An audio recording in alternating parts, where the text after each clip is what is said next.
Hey everybody, what's up and welcome back to today's video guys. And today guys, I'm going to go ahead and be showing you how to create a GIF in Pixlr. This is a very simple thing to do guys, so make sure to watch this quick and easy video till the very end, follow my steps correctly so you can make sure this works the same for you and you can do this yourself. But yeah guys, let's get straight into it.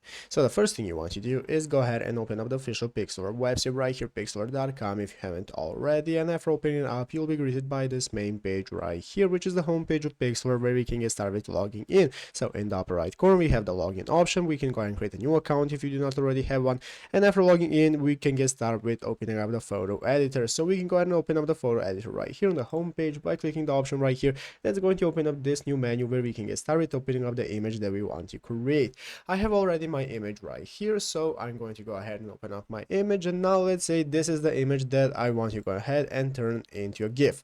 Basically guys, after you have opened up the Pixlr editor, you cannot do it in the online version, but if you have your Pixlr editor opened up as a program on your PC, you'll have the option to go ahead and animate your picture. So you will have an option to animate right here in the toolbar options at the left side screen, and you want to go ahead and get started with adding the animations to your project. After you have added all the animations and you want to go ahead and save it as a picture, all we need to do is just click the save option right here. So after clicking the save option, now we can go and select what option we want to save it as, and if you're using the program instead of the web version, you'll have the option to save it as a GIF if you have animations in your project, and after that just save it and it will appear on your PC.